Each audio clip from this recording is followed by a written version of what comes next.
All right, and we are live. So, hello everybody, and welcome to our webinar on building accessible design systems with web components.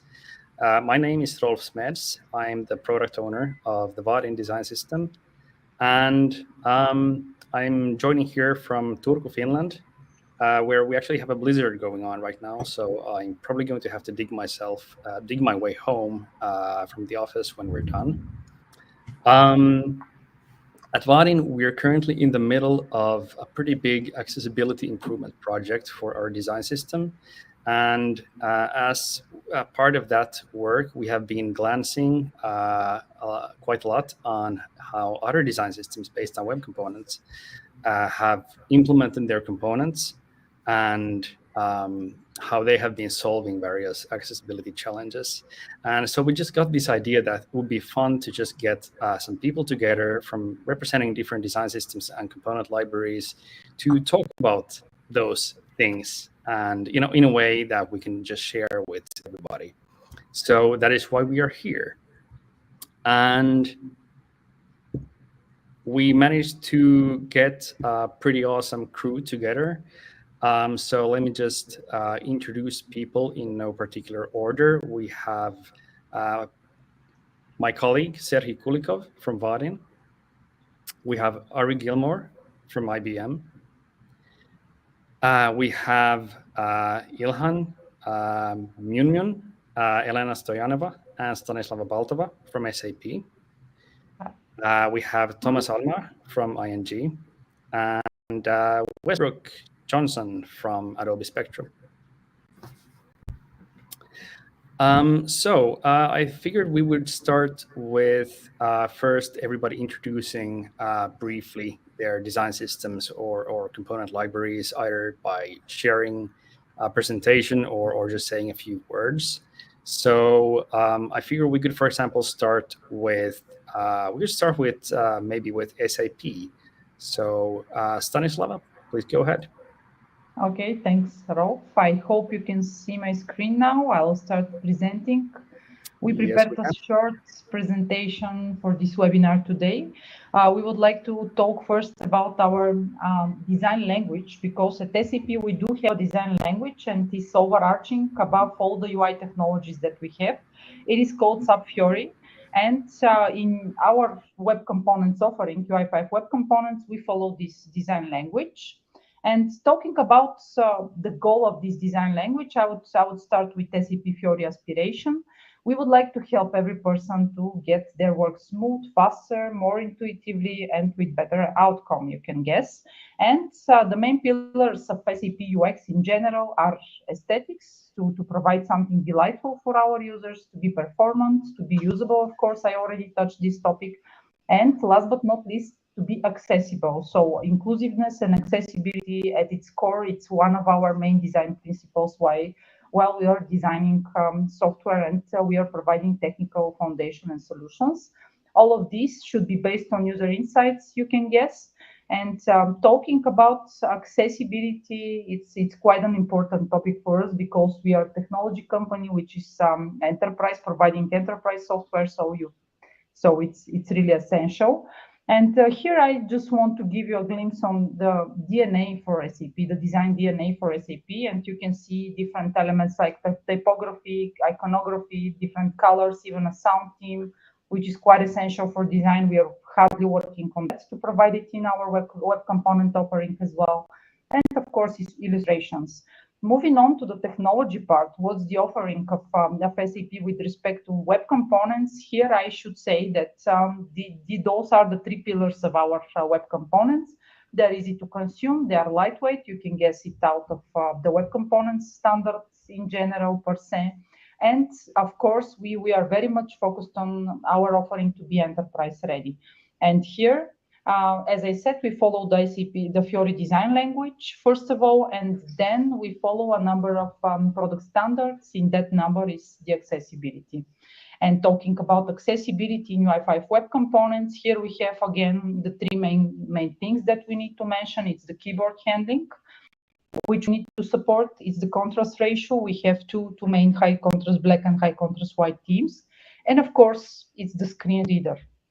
to be able the user interface to be readable by screens.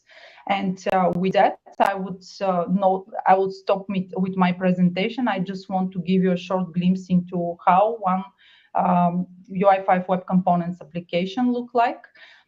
This is an example of landing page built with UI5 web components that we provide at SAP, and here I can quickly switch the themes. And you can see that we have high contrast black theme, which is quite accessible, and then high contrast white for the different spectrum of visually impaired people. With no further ado, I would like to really hand over to the next presenter. Yeah, thanks a lot. All right, thank you, Stanislava. Next, we could go with Ari Gilmore from IBM. Thank you.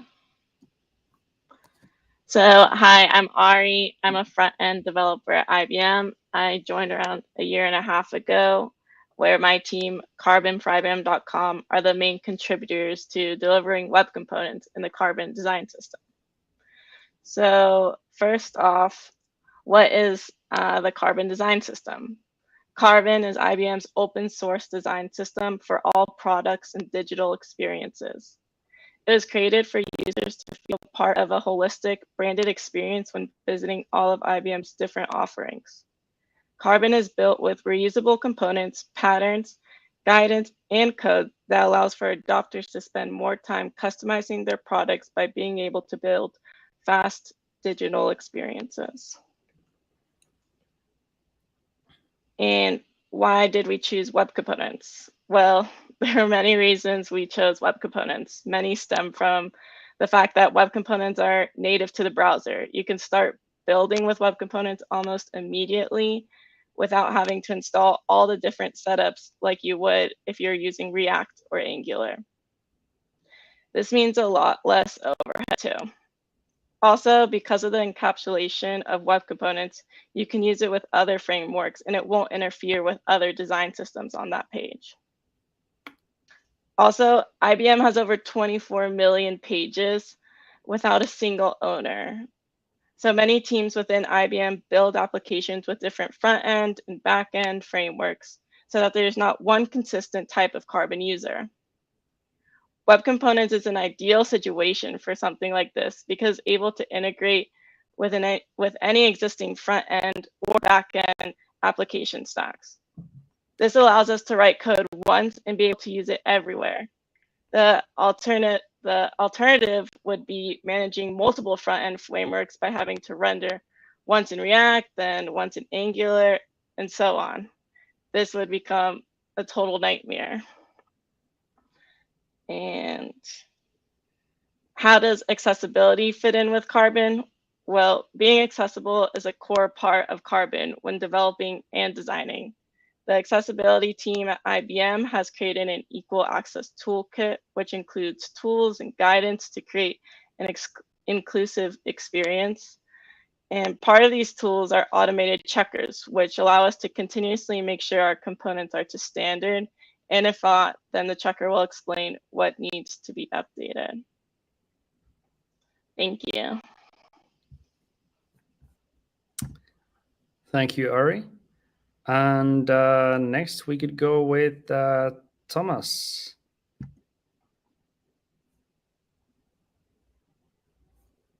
I think we can't hear you, Thomas.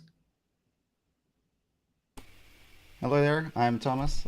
I'm a front-end engineer in ING, and we have a little slightly different product because our design system itself is closed source, but we have an open source sort of like fundament part of it, and that is what we call Lion. And it says it's a fundamental white-labeled white components, which you can use to build your own design system.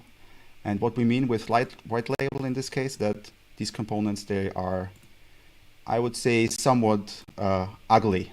They are basically functional, so they give you the functionality that you want to do. They give you the accessibility, but they are not pretty. Basically, they show you the capabilities so that you don't need to re-implement it, but you need to build something on top to make it yours. And we have quite a list of components, and here's an overview of, for example, form, which is probably all the input elements are the hardest in the web components world. And in this case here, you see this is sort of like a form that you could build with Lion, but it's not really pretty because it's meant to be just functional. But what we then do inside ING is that we make this part more pretty, and this is sort of like how it internally looks. So you get the exact same functionality, the forms, you get the behaviors, but it just looks and behaves as it's defined by the ING the design system. And what we have open source is the Lion part, which enables you to reuse and build on top of these functionalities to make your own design system if you would like to. Thank you. Thank you, Thomas. Let's see, then we have Westbrook. Hi, I'm Westbrook Johnson, and I lead the Spectrum Web Components project at Adobe. Here you can see our documentation site, opensource.adobe.com/spectrum-web-components. And what's really interesting about just Spectrum at Adobe, Spectrum is Adobe's design system, is that it is built for consumption across the entire spectrum of possible outputs, whether you're talking about native desktop, native mobile, web, mobile or desktop, as well as a number of as yet uninvented surfaces. And because of that, there are a number of layers. There's the Spectrum design system that outlines the specifications that all of these surfaces should be meeting when delivering with Spectrum. There's Spectrum CSS, which outlines the visible delivery of these components in the web system. And in our case, there's Spectrum Web Components that brings the design decisions of the system to life in web components. This means that at default, when we're talking about things like color systems, we're getting these for free from the system, and we're consuming these as design tokens into our library. Or similarly, when we talk about scales to be able to deliver between things like desktop and mobile, we're getting these from the system. And it's really when you get into things like functionality, and functionality can start at the lowest level of just what direction does your content flow in, which is something that in the context of web components, we have to take into account to ensure that the selectors and the like that we're using in our styles are appropriately delivered to that content. And then working from there to implement the actual functionality, behavior, and the accessibility that you come to expect from high quality applications and services on the web. And in case you missed it over in the fall, some of those high quality products that have started to ship in the web, leveraging Spectrum Web Components, include Photoshop as well as Illustrator. They both entered beta releases as part of our Max conference in the fall, and we're really excited to see them grow and affect the way that our library is built as we continue to make accessible and interactive services easier and faster for the product surface at Adobe.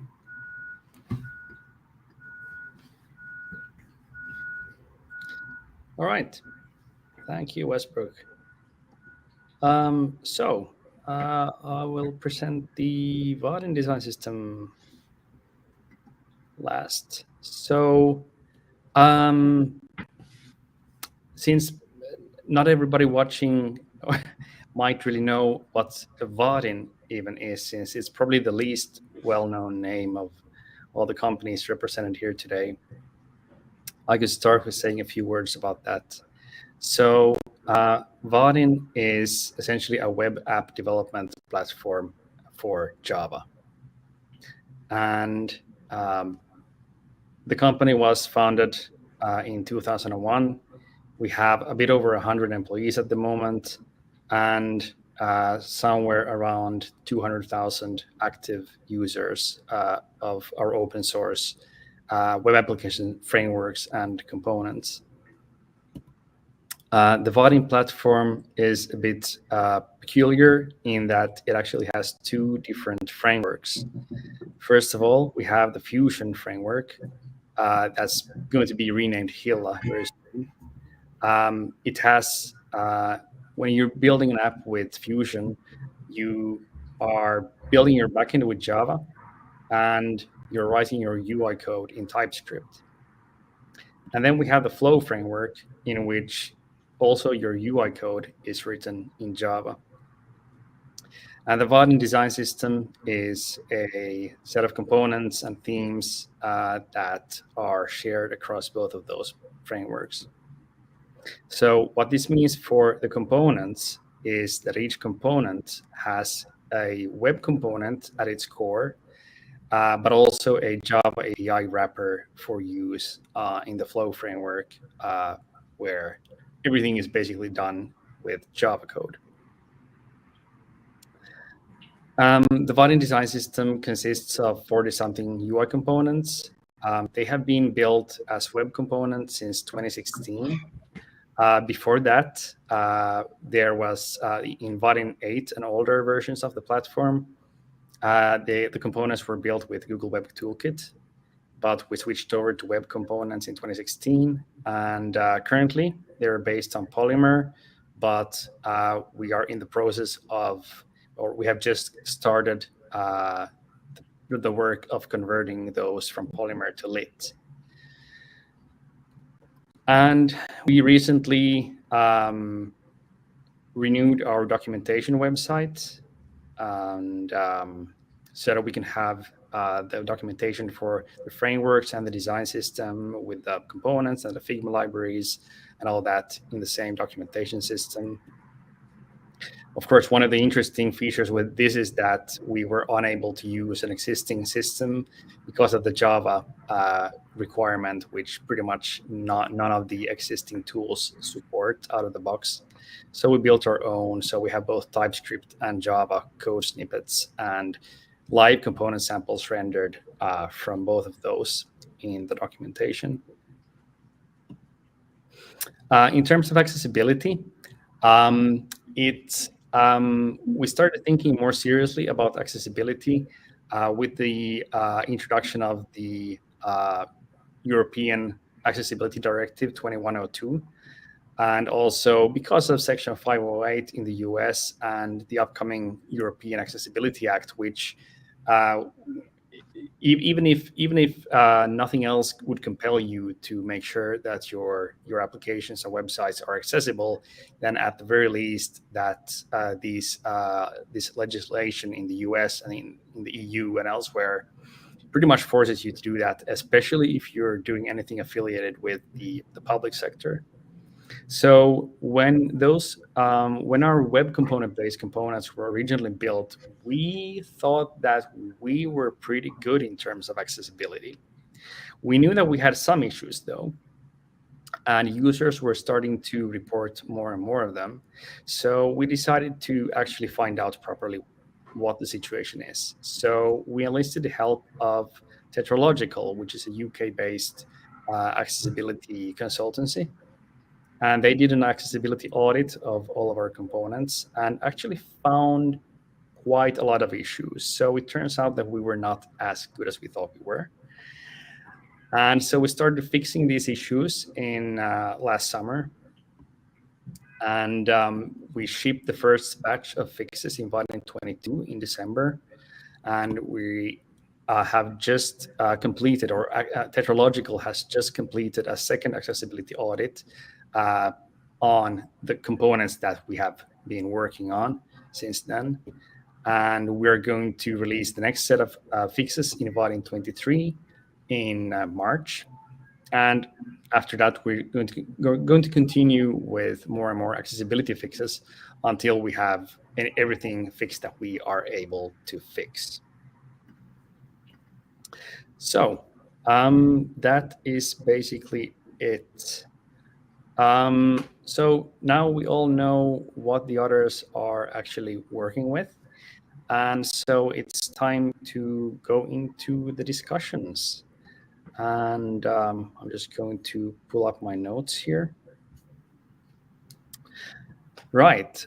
So the first thing that we had on our topic agenda is the biggest challenges that you've had in terms of accessibility specifically. For example, have those challenges been largely caused by your choice of tech stack web components? For example, Shadow DOM related things, or have they been completely unrelated to web components? And what kinds of issues have you been dealing with mainly? Like, what has been the most challenging?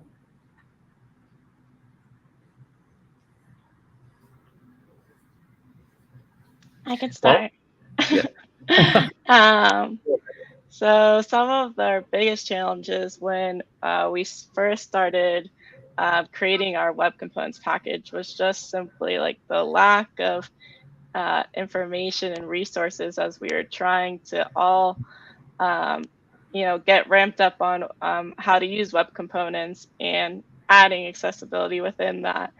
I know probably all of you are looking at Stack Overflow all the times, and it was just hard not seeing that many resources on there or seeing as many discussions and articles out there. So it's great having things like this where we can really get things going and start talking about it more. And one other challenge that has become a pretty big problem is that a lot of like different tools and like especially like analytic tools are not prioritizing looking at like the shadow DOM. And so we use a tool called Percy, which does visual snapshot testing. And we've been trying to reach out to them and get them to, encourage them to look at the shadow DOM and using web components, but that's been pretty difficult. Yeah, I think we can definitely sympathize with that. What about Adobe? Well, what's really great about that I found at working at Adobe is while I've worked at bringing UI services to life with web components for a number of years before I joined the team here, I never really worked with a team that had more than one person who knew anything about accessibility. And I'm careful not to craft that as a specialist or knew everything, because I don't think it's very easy to become that style of person. But if you're, when I've been in the past, the only person who thought, oh, like, hey, we should make this accessible, like the conversations are much harder than what happens at Adobe, where we have a really great accessibility team that's not only focused on bringing higher levels of accessibility to Adobe, but many of them are writing the W3 specifications, and we're able to say, hey, this paragraph is confusing. And they're like, oh, wait, you're right. And it's really great that we can have leveling up conversations.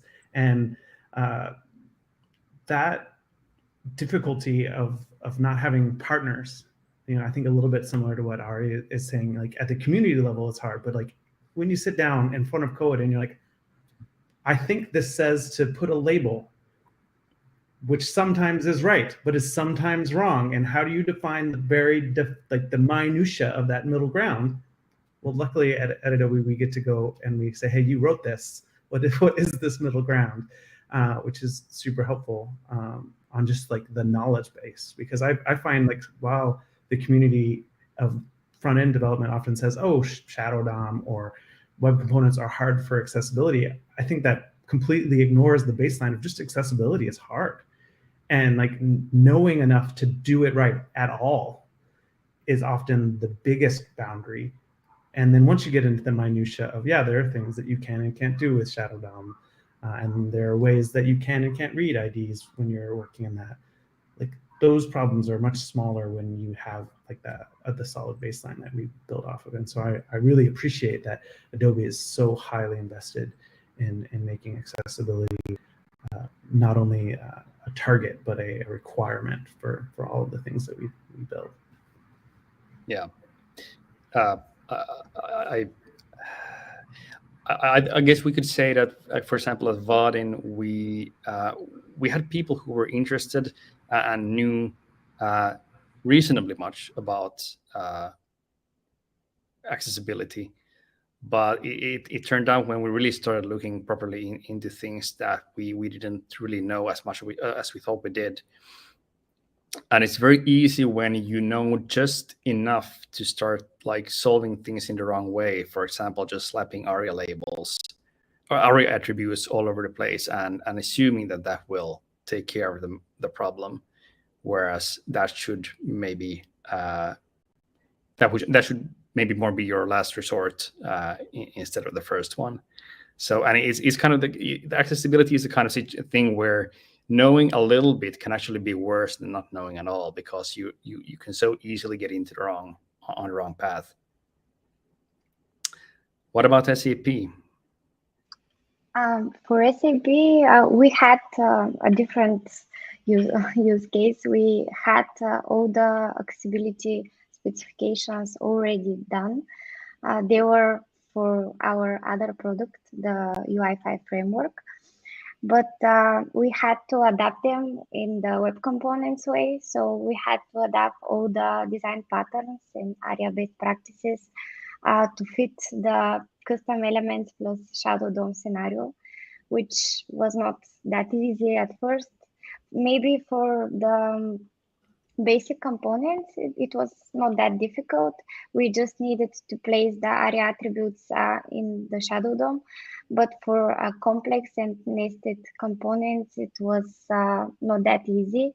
Many times we resulted in invalid DOM when we started to test with validators, and we needed to adapt all those practices by ourselves, because as Ari said, we didn't have much information that we could find, and we needed to figure it out ourselves.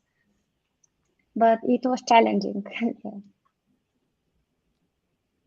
Yeah, definitely. So I suppose you're in a totally different situation if you already have other implementations of the same or similar components that are already accessible, and then you start building web component versions of those, and that's kind of your probably tackling many of the same problems, but you're kind of encountering them in a different way. Yeah, exactly. So what about ING? Yeah, like maybe I can give a little sort of like history because this is actually sort of almost the third design system, or like third iteration of what we are using internally. And back in the days, basically, I think 4 or 5 years ago or something, like when I joined, we still were using, we didn't really build the whole set ourselves, but we're using the paper elements from Google. And we were then sort of sometimes, or sadly, quite often in the situation that we sort of mostly took what was there and put some colors on top and maybe some small adjustments, but we didn't sort of restructure much, or you couldn't also, because once you extend, it gets hard. And then we had often these situations where our accessibility team was saying like, hey, this component is not accessible, and because of these and these reasons, and it was totally valid, but we couldn't really change it because the actual problem was in the paper elements. And yeah, because then sort of like it became the thing that paper elements are not gonna live on forever, so to say. And this was sort of even the starting point when we started working on Lion. And then we really could start off with a sort of a fresh take on some of these problems, because we actually we took it back to the basics. So we started in most cases with a pure HTML sort of like template. We implemented it purely in HTML. We did sort of most of the accessibility checks you can do, like if it's mostly static, and we did some dynamic parts. And once we sort of like verified that this DOM structure can work, then we ported this into a web component. And that is, I think that's the reason why most of the problems that many component libraries have is that they start off with building lots of divs, and they're not making using HTML as it should be used. And if you really try to do HTML first and then try to put it in the component, then often a lot of these accessibility issues just go away by themselves, because HTML itself is not inaccessible. It's like how you combine it in a non-accessible way. And yeah, but of course we also encountered all of these problems with Shadow DOM and accessibility, and and we are, I think, even now it's still the situation that the only way you can work around some of these if you do some I would say not web component like things. For example, for form elements, we still put them in light DOM instead of putting them in Shadow DOM, because that's the only way you can sort of link components across a full form, because the form, or at least most forms that we have, you don't have the luxury to have only one DOM or one Shadow DOM for the whole form. They're usually more complex, and then it's really hard to do this. And maybe a little bit from the side as well, like we also fully, of course, encountered the problem that finding information was really hard, or still is hard. And that's why also I personally in my spare time started Open Web Components, and that later also got into modern web.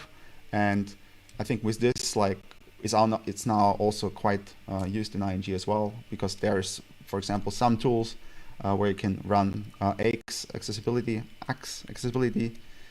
testing automatically, which is really nice, because then you can at least get sort of the bare minimum problems with automatic testing. You get at least some accessibility checks, but of course, having a person do an actual test is a must in the accessibility space. Yeah, we're going to talk about testing a bit more in a moment, but I wanted to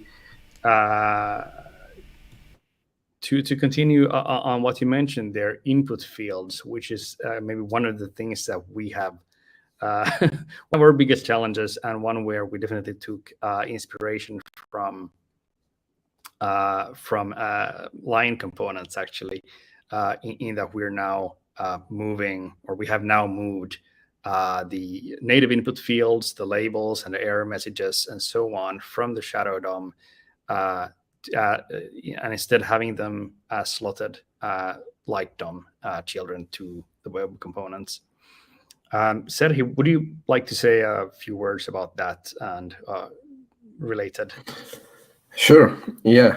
Thanks. First of all, I need to say huge thanks to Thomas and to the whole team behind Lion, because we indeed learned a lot from their design system. And also, I think Elena had a very good point about complex and composite components being tricky to implement. I can give one example. It's a combo box component. It's one of actually the very first components from the Vadin design system, which was built, well, the first version of it was built as of Polymer 1 in 2016, I guess, even before I joined the company. And I've been working here for more than 4 years now. And the combo box was originally implemented in the time when Polymer didn't use even Shadow DOM yet. But now when we have Shadow DOM in use, we also have this problem with overlay, because in our components, we use the approach of teleporting the overlay content to the document body, and that creates a problem if you have, for example, at least one level of shadow root. It will basically break the connection of the input in a combo box from the drop down with the items. So yeah, I really used the Spectrum implementation, especially the React Spectrum implementation of a combo box as a reference. And I also took some inspiration from the Lion combo box as well. Those are two very good examples of combo box components. And I'm really glad that we managed to sort it out. But in Vadin framework, we really try to minimize the usage of Shadow DOM for building layouts, and especially for building forms, because I do agree that forms with Shadow DOM are a bit tricky at the moment. So does anyone have any other examples of some complex components, or some other examples of custom widgets that were not easy to implement, maybe?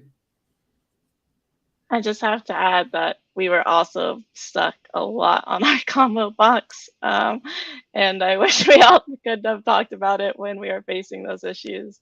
We had the same thing where we were trying to have ARIA elements in the light DOM communicate with the ones in the shadow DOM, and quickly learned that that's not how it works and that they can only communicate in one or the other. So. By the way, I just realized I'm not entirely sure, when did you start building components as web components? We started in 2016. How about the rest of you? Around a year and a half ago. Yeah. Okay, quite recently. Yeah. We at SAP started 2019. Okay. Yeah. 2 years ago, two and a half, almost 3 actually. Yeah. Adobe? Well, I've been with Adobe for just about 2.5 years, and the team that builds Spectrum Web Components started that project about 6 or so months before I joined the company. But I personally have been working with web components for delivering UI probably 2016, maybe 2015. I have a link to a GitHub PR that I track it as, because it's too long ago for me to remember it now. But definitely over the course of 3 or 4 different jobs and 3 to 4 different levels of investment. So a good amount of variance of experience over that course. Yeah. And Thomas, when did you? I think you maybe mentioned when you. I personally only got involved with Polymer 2. I'm not really sure when it was released, but I was always back in the days like the MoTools guy, so I was really focused on I really like the object-oriented class-based way of programming, and so I was really not that much into Polymer 0.5 or 1. But as soon as Polymer 2 came out, I was like, oh, that's it. I like that. And I know that ING was like one of the front runners there. I think they were already starting with Polymer 0.5, and they had I think quite a good head start there, because the whole build pipelines and infrastructure and whatever was quite ready when Polymer sort of moved forward and adopted, so to say. But yeah, it's also it's still quite a journey, because if you start with Polymer, with very Polymer specific tools, and now I think web component tools are more generic, right?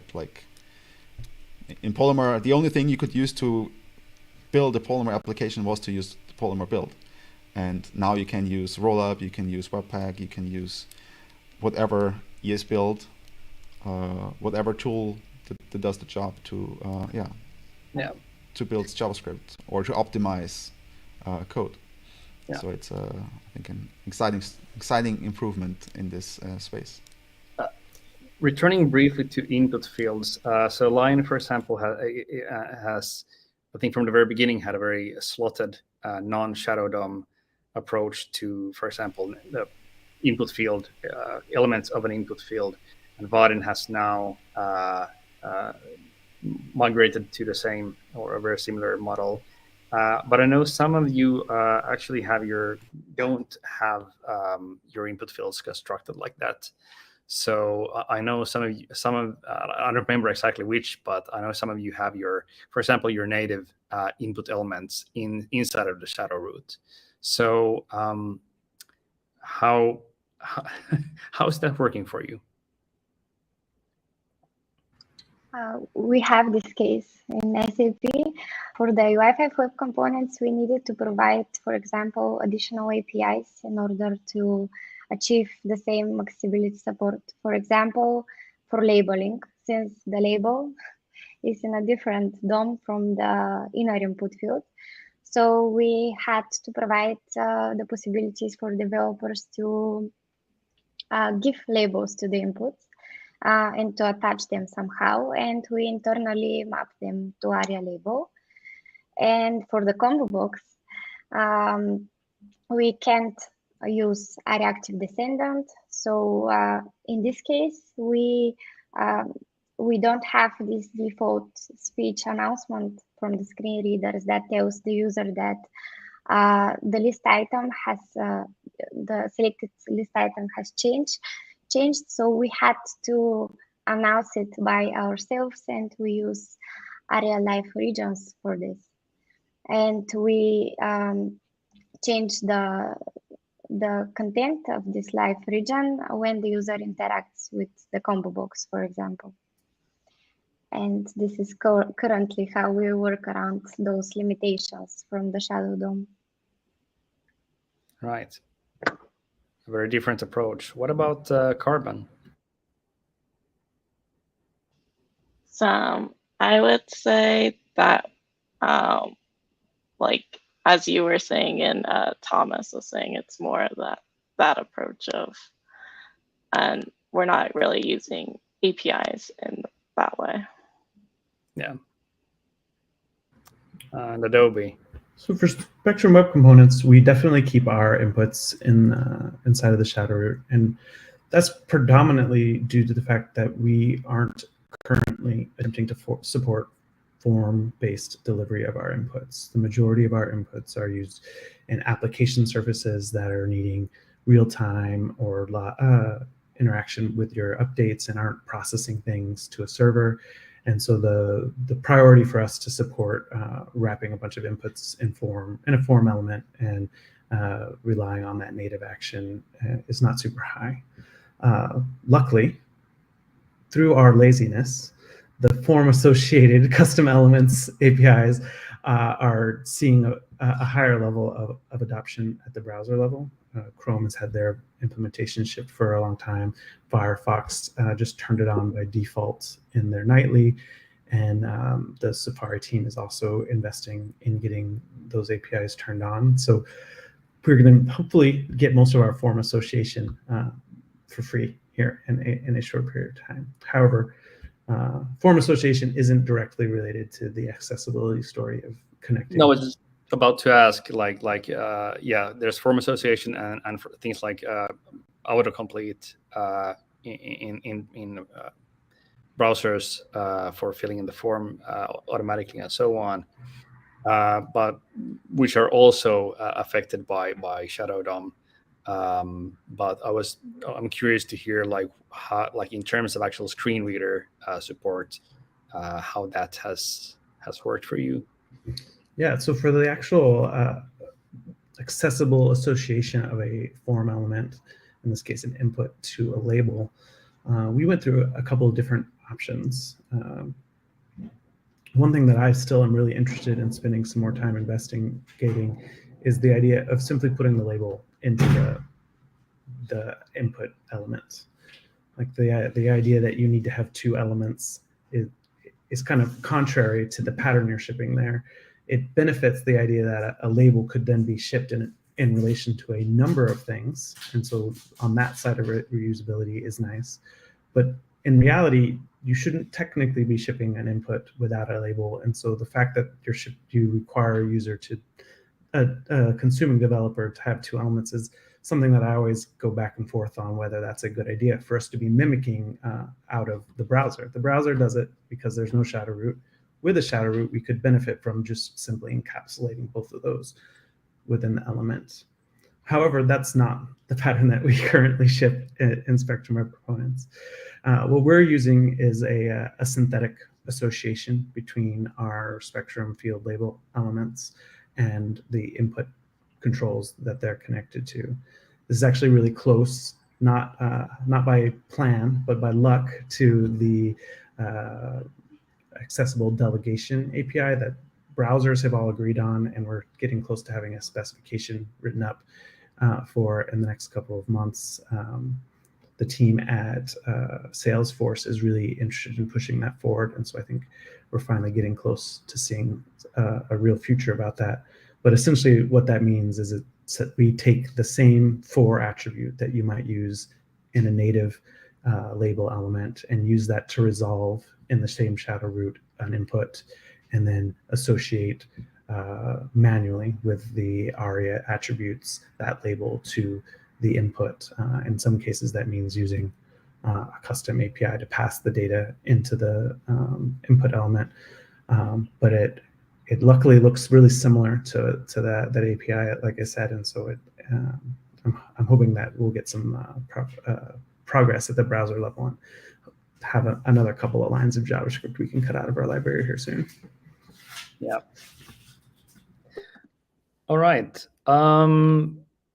Since we don't have unlimited time, I'd like to continue with the next topic, which is testing. I'd like to know what your testing process is like. For example, do you test with automated tools or manual with screen readers and so on? Or do you use a combination of those?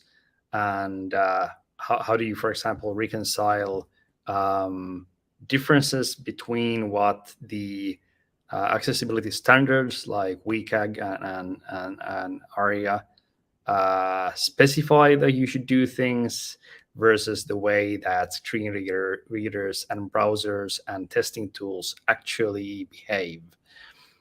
Those kinds of things I would be interested in hearing.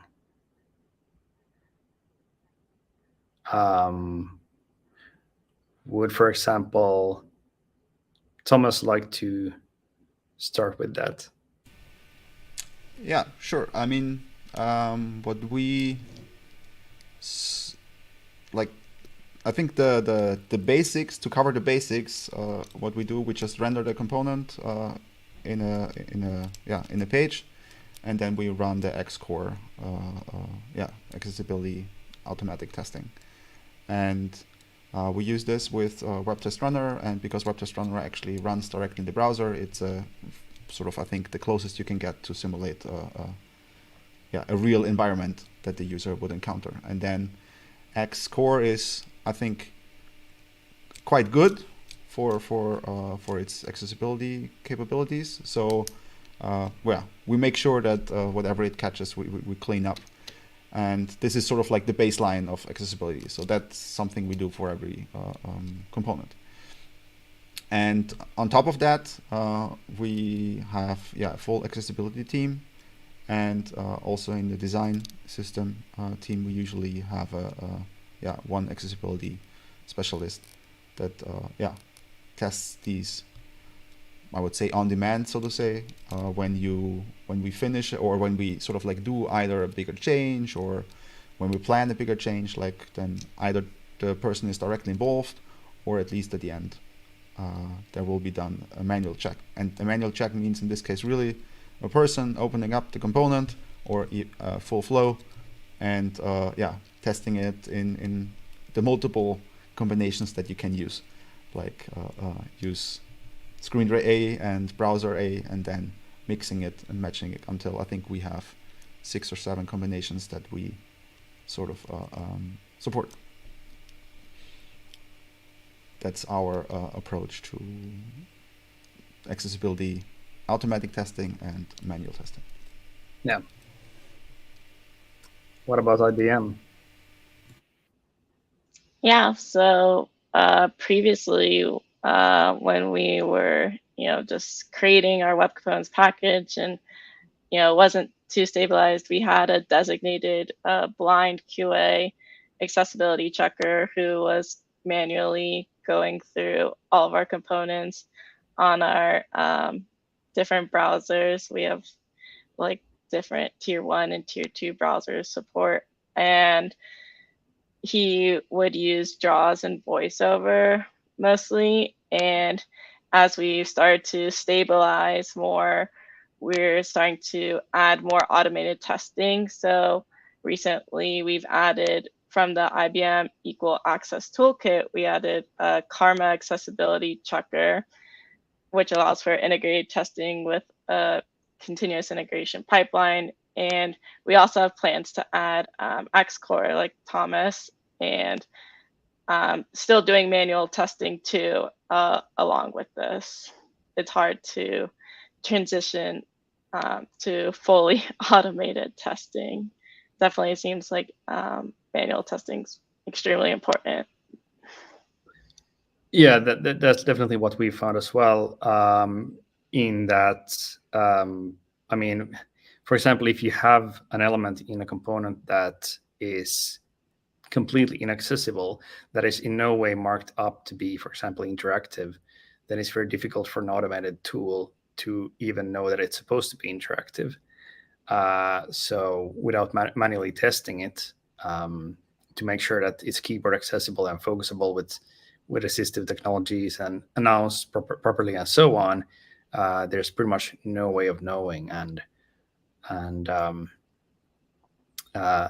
of course, one of the challenges with testing with screen readers for people who are not, so to say, native screen reader users who don't use them on a daily basis is that it's kind of a harrowing experience. I think that's at least what many will, how many will experience it. Serhi, could you say a few words about how we're approaching it? I mean, of course, we've been testing very heavily manually with various combinations. Yeah, sure. So in our processes of development, we figured out that we need to try to test many different combinations and different features of individual components, like not only test one text field, but also test switching from between several fields in a form, which might have some edge cases, like, for example, when you blur the field and it becomes invalid, then there is an error message that needs to be announced, and you need to make sure that it gets properly announced by a screen reader before the next field is announced in its turn. So we figured out that it was only possible to catch such things during extensive manual testing. Personally, I've been mostly testing with VoiceOver and NVDA, and using both Safari and Chrome for VoiceOver, and also trying to use Chrome and Firefox in case of NVDA. I also have my colleague who also tests with JAWS. And those three screen readers seem to be the most popular on desktop, so we try to use them to catch the most significant problems. And so far it has been working nicely, because as Rolf mentioned, we had a second round of accessibility audit, and it has confirmed that most of the problems we faced were fixed. Yeah, and it's also interesting to see that, for example, VoiceOver with Chrome had some issues that were not in VoiceOver with Safari and vice versa. So just testing with VoiceOver on a single browser is clearly not enough to catch everything. Two pieces that I want to make sure that get added here to the testing conversation. First, I like to always re-say this, because some people say it to me about Xcore, which I love and use as well. But automated accessibility can only catch something like 30 to 40%, some ridiculously depressing low number of your accessibility issues. But that is not an excuse not to use it. Just to touch on that a little bit. But two things that we specifically do that I think are really interesting and in some ways maybe new or novel is that working outside of Adobe, I work with Thomas on the OpenWC project and the modern web projects that bend Web Test Runner. And leveraging Web Test Runner, it works with Playwright and allows you direct access to the browser runner. So not just the unit testing in the JavaScript space, but directly communicating to the browser during your test cycle. And that opens up two really interesting pathways. First, I noticed one of the comments asked about the accessibility tree, like the actual information that the browser compiles to pass on to the screen reader. And through that process, you're able to take the accessibility tree snapshot and actually inspect it as part of your unit test cycle, which is really great. At one point, Chrome was playing with a JavaScript space API that would surface this tree, but it's gone in and out of vogue. And the fact that you would never use it in production means that likely it'll never get full support of all of the things that are possible in the tree. But using Playwright, or I think Puppeteer also has this API, you can get directly into that tree. And so you can say, is there a thing that is labeled with the text that I expect this input to be labeled by? Does it have the role that I expect it to have? Does it have the description that I expect it to have? And one of the things sort of that you learn when you do that is the intricate minutia of the differences between the browsers. They all pass a different accessibility tree to the screen reader, and it's important to know when those differences happen, because that's not about web components or Shadow DOM. That's just because there's browsers, and accessibility in the browser is hard and different from one browser to the next.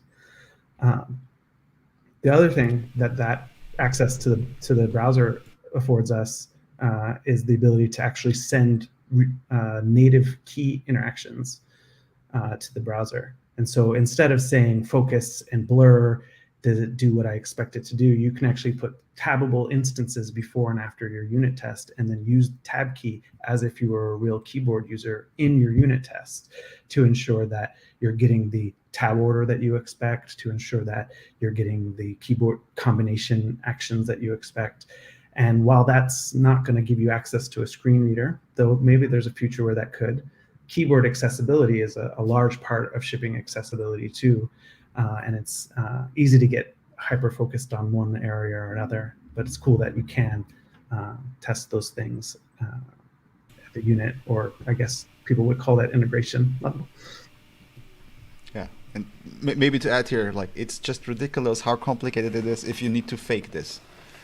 Like, if you need to fake tabbable things in your tests, and then, like, not more often than once, like, we actually had a bug in our fake tab, then it was actually not the problem in the component itself. Like, then you start to need tests for your test utils, which is then kind of maybe not what you want to have. Yeah, I can relate to that. Thanks for bringing this up.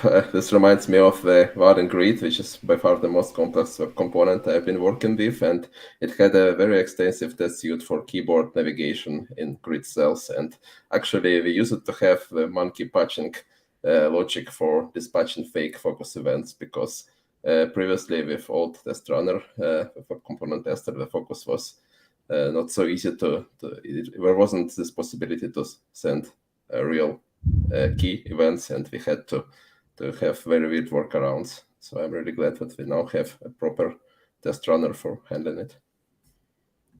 Yeah, and I think, I'm not sure what, but I just came up like that sometimes also when you fix a bug or something for one screen reader, then suddenly it breaks the other screen reader.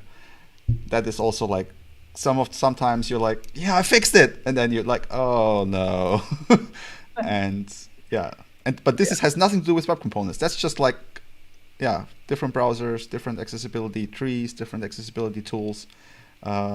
Sometimes you need to get creative, and I think we even have one or two places where we specifically act differently based on sort of like certain things, because that was the only way we could make it work, which is sad, but yeah, sometimes you need to get work done. Yeah, I think we can fully relate to that, and Elena will share more details about how do we test accessibility. But what we observed in the past, in the years working on UI framework in general, is that users are using screen readers on various platforms, but mainly on desktop, at least on our site. This is out of our statistics, user statistics that we get, and it's quite comprehensive to really have the full spectrum of testing versus various browsers, various screen readers, etc., etc. And we, from time to time, are using also visually impaired people to really experience what we are providing out there, because those are the users for which we are striving so much to test accessibility. And I'm handing over to Ellie to continue on that. Yeah, we have tests that cover the keyboard handling and the accessibility related APIs. They are part of our build, but we highly test manually. We have several accessibility experts, and each of them is responsible for a set of components. And they're added to every implementation which is related to accessibility, and we test with different screen readers manually, mainly with JAWS and Chrome, and with VoiceOver.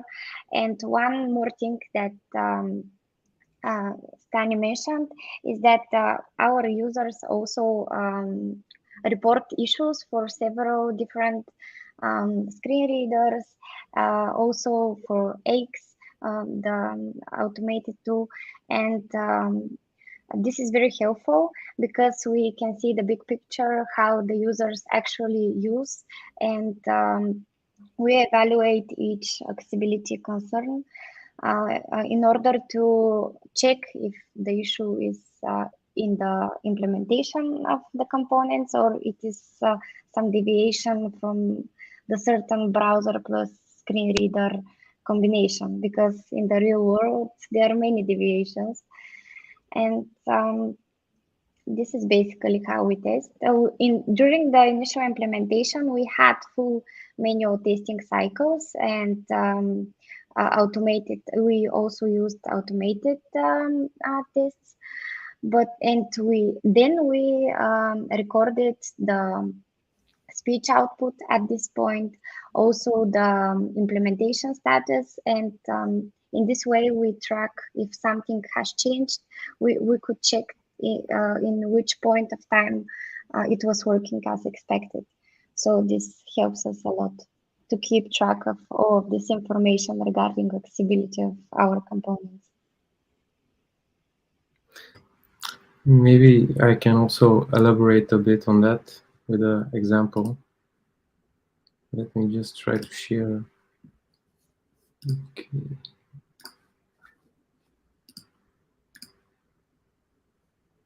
Can you see my screen? Yep, it's up. All right. So by the way, this is our playground. We call it that way, but it's the official website where all the documentation and APIs can be found. But I want to show an example with the panel here, one of our web components, to demonstrate what we test in our automation part and what we test mostly manually, unfortunately, for now. Basically, we have automated tests that checks the values of all these area attributes. For example, when the panel is expanded, we expect that the area expanded attribute should be true, and when it's closed, that should be false. So we have automated tests that basically clicks, open and closes the panel and checks the value of all these properties. Also, this goes for a lot of attributes. What we manually test for now is that, for example, some attributes and roles goes together, and these are like base global rules based on some area specifications. This is something that, for example, Xcore can do. There are also other frameworks. I think we are looking into Access Continuum. It's similar to Xcore that can perform similar checks.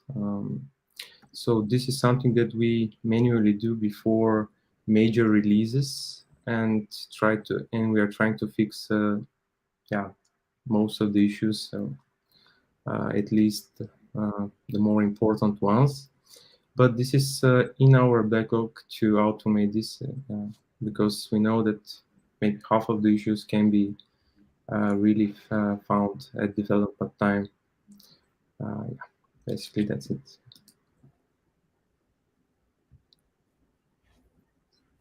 Yeah, thanks. I'm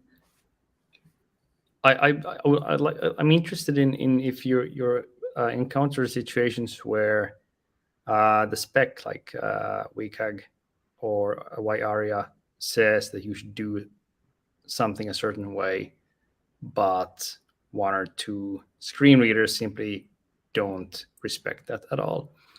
Either just don't support a particular attribute or a particular structure or mechanism, or just kind of decide to parse something in their own way, because that's pretty much what screen readers do. They're very non-deterministic, or at least not easily predictable how they will parse things, because they try to do a lot of, I guess you could call it guessing, because most websites are not built with accessibility in mind. So I would be interested in hearing how you dealt with those situations. Do you try to appease both the standard so that automated tests pass, or do you try to please the screen readers and just make it work in practice, or both? So I run into this situation sometimes, but not because I am trying to follow the current specification, but my team often is writing the next specification before it's implemented in browsers. And they say, you should do this. And I'm like, well, none of the browsers support that. And they're like, no, do it anyway. But and so it creates an interesting tension. Luckily, in those cases, usually I can get to the point of like, oh yeah, you're going to ship that spec, and it's going to become an official spec in 3 years. Give me a year and a half, and maybe I'll implement it. And so there's like a little bit of that going on. But luckily, of like actual like official drafts, not just proposals, I've not seen a lot of like just like hard breaks between what the browser does and what the spec does, unless it's an actual bug. And anyone that does deep accessibility testing is likely to find bugs, and it's important for you to go to your Bugzillas or go to your Chromium issues, I can't think of the URL right now, and submit them, because if you can boil down an issue into like actually something the browser is doing wrong, the team there, like, they really want to hear it. And not everyone is going to have this weight, but if being most of the people represented in the call today have relatively large consumer bases, if you can relate the issue not only to what's broken, but where it will be broken, if Ari says it's broken on 24 million pages, that's going to get it fixed a lot faster than, hey, I made this demo and it's broken, can you help me? And so and this is something that I only recently learned, even working at Adobe for like 2 years. I would write bugs and I'd be like, why is no one fixing my bugs? It says I work at Adobe at the end of my bug. And then I learned that, oh, you just say it's in Photoshop on the web, and then like, scurry, little bug fixers, I love it. And so like it's the reciprocal responsibility of they do all of this work to make this stuff happen, but it really takes a much larger than a village, whatever the internet size of a city would be. Yeah, Ilhan, were you about to say something just there, or on this topic? No, I think I don't have anything to add. Okay, yeah. Because it's been asked a couple of times in the chat, I figured it might be good to just take this one question from the audience as well. Considering the additional challenges that especially Shadow DOM brings into the accessibility game, knowing what you know today, do you consider it to be still a good compromise to use web components and use Shadow DOM despite these additional difficulties? Or would anybody not choose web components today? Is it a trick question? Yeah, I think we are web components fans over here. So I think, no, basically the standard and the browsers and the screen readers will catch up in future. This is what I think. They are a bit lagging behind. Yeah, still there are some gaps that we try to work around here and there, but I think for most of the part, the support it's fine. This is my opinion. And yeah, now I remembered about the do we please the screen readers or try to follow a specific specification? I'm not sure what was the ISO number, but basically we try to follow a specific particular spec, and if we can support most of the screen readers, we do, but we recommend JAWS plus Chrome environment for best experience. But yeah, web components, I think it's the right choice. Yeah, although these limitations. Yeah, I think I could comment on that. Oh, sorry. Go ahead. Yeah, I just wanted to say just one sentence, as we are all web components fans here. I think the benefits are much more than the issues with the web components. It's obvious. So yeah, as Johan said, the screen readers will catch up, and yeah. Yeah, maybe also like to recap what Westbrook said before. It's like accessibility is hard, no matter how you do it, and web components maybe make like a tiny bit thing a little bit harder, but like even if you do it without any shadow DOM, like there's still plenty of problems or plenty of stuff you need to take care of. So with all the benefits the web components bring, like that they make this small part a little harder, still like a huge net positive from my perspective. Yeah, very much the same there. I mentioned Photoshop or Illustrator, these newer products that are built from scratch with web components in mind, and those are really great. But the real wins that we see is when our I don't want to use the word legacy, but our pre-existing products that aren't built from web components or aren't built from an otherwise fairly popular JavaScript library that do need to speak our design language. So whether you're working in Angular or AngularJS or Vue, the web components implementation of Spectrum can be consumed by you. And you might say that, oh, well, a company should maybe work all in one technology. And while there's some awesomely complex arguments being made around that, the one thing that I can say is, like, if you're at Adobe, we've purchased companies over the last couple of years, all of which that don't use the same tech stacks that the applications do at Adobe, and they were super excited to find that there was a web component implementation of our design system, because that meant that they could get into the Adobe family that much faster and prevent from having to make entire rewrites. And so for every extra day or week, or even if it's a month or two, to get some like really complicated something right, bulletproof, accessible, functional in a web component, is going to save orders of magnitude of time as you start to see the system used at scale. Yeah, you wouldn't have that with React, for example, or something like that.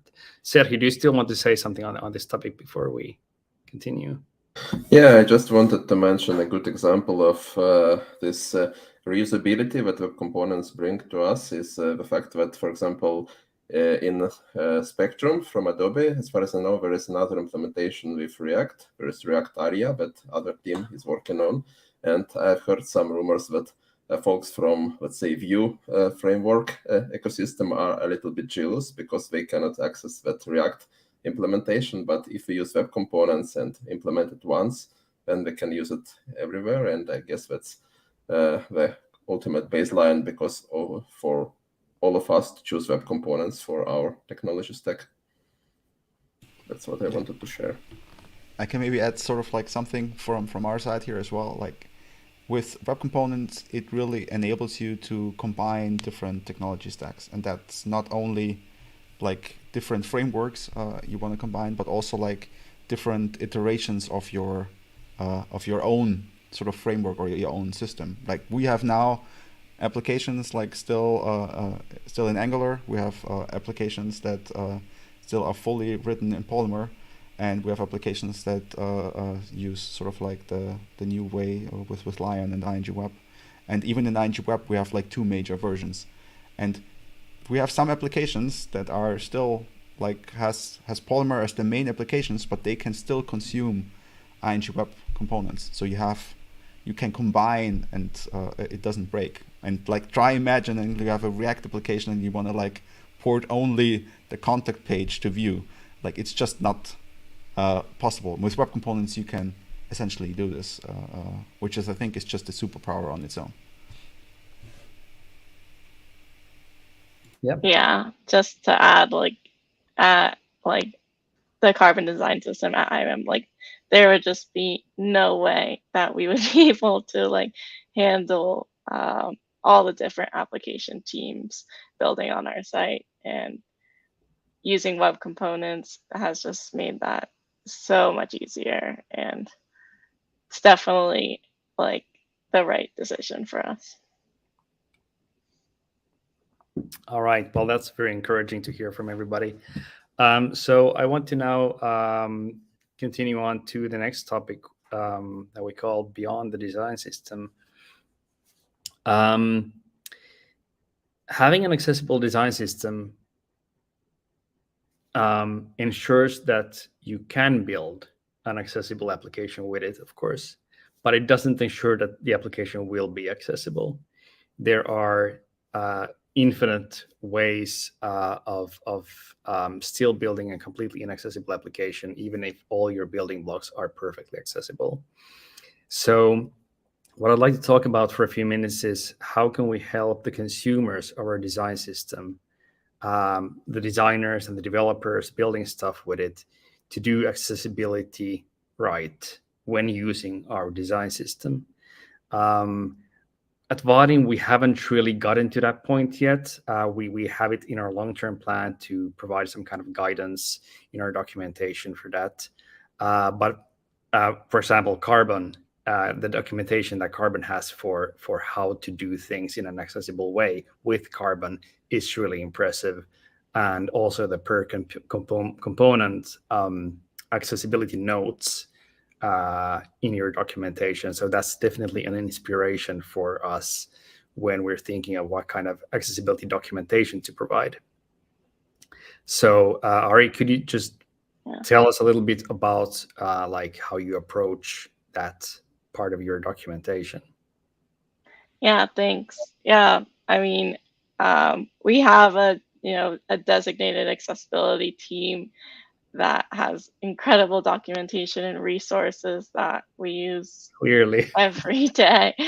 But like as part of like building, our library, we work directly with our adopters all the time to make sure that they're implementing it correctly. And we have, designated Slack channels for this, and we have tons of examples to make sure that they're following our guidelines.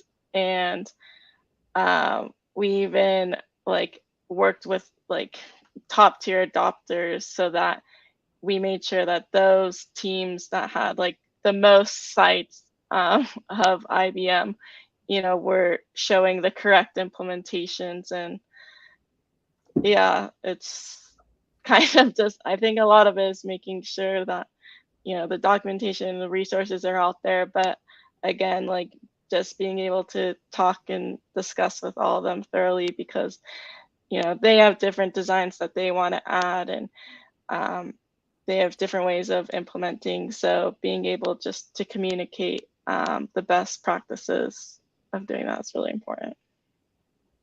Yeah, as someone who has just overseen an overhaul of the documentation of the design system, and that took us about 2 years or nearly 2 years to finish. I can only marvel at the idea of having a dedicated team work on your accessibility and or your documentation. So yeah, what about the others? How are you? Do you have any strategy for helping people use your design system in an accessible way? First, we started with consulting our users, but then we came to the conclusion that we're repeating ourselves. So we had the same advices over and over again given to our users. So we came to the conclusion that we should add an accessibility documentation as well.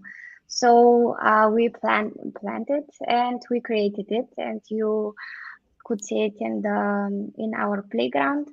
And it consists of examples of all of our accessibility APIs. Also, it shows the area mapping. So the certain property will result in a certain area property in the Shadow DOM. And also, we give information regarding the custom elements and the accessibility in general, how they should test and report issues about accessibility, and also give insights about the accessibility features which we provide out of the box. Additionally, talking about the design system, SAP Fiori has external guidelines which could be accessed as well. And then we also have accessibility documentation, and our users could get help from there. And this is mainly our approach. Yeah. By the way, did I understand correctly that Fiori is technically the design system with the guides on how to design and build things, whereas UI5 are the components that you're providing for? Yes, exactly. Yeah, Fiori, SAP Fiori is SAP design language. As I said, it's overarching design language, and then you have a bunch of technologies that are following this design language of providing reusable components, like UI5 web components, and then we have UI5 framework as a bigger stack, like a full framework for building UIs. But the ultimate goal in general is to really have consistent user interfaces across the company, because you can imagine that it's a huge company with a lot of LOBs, a lot of products out there. So it's the same challenge that you have in your companies. Yeah. How about ING and Adobe? So we do a lot of work with documentation and partnership and pairing with the consumer teams as well. But one area that we're really looking at investigating this year is leveraging the development condition and import maps, and seeing whether we can start to build suggestions into our code. So at dev time, users can actually see, oh, I didn't label this attribute element, or oh, I put this attribute that doesn't mean anything. And like, this doesn't apply only to accessibility, but even functionality and just like general content usage.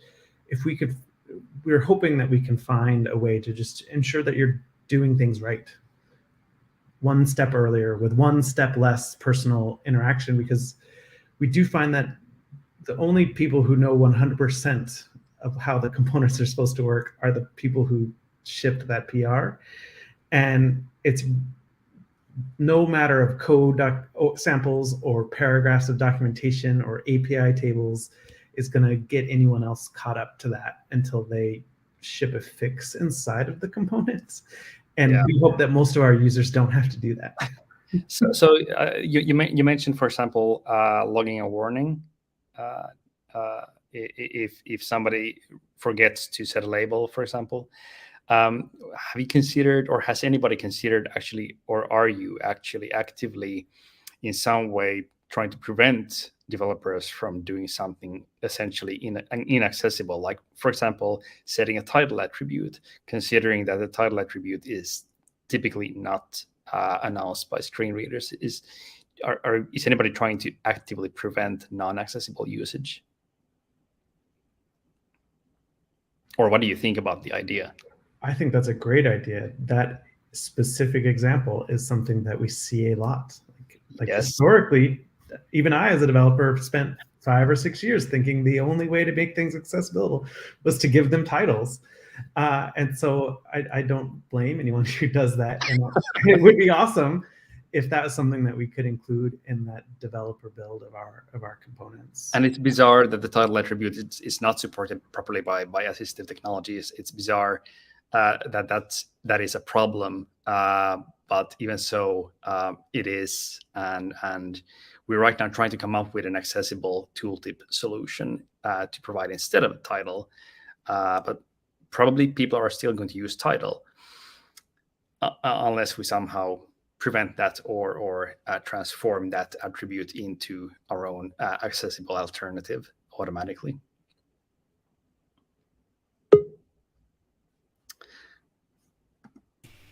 Yeah, Okay. maybe to give a plug here, like there at Open Web Components we have a linter for ESLint that can do some of these things, like give you an ESLint warning if you do certain things that are not accessible. And if you use something like VS Code, then you will get this information as you write the code, and you get this query line, and then you will hopefully be cautious before you save and commit it.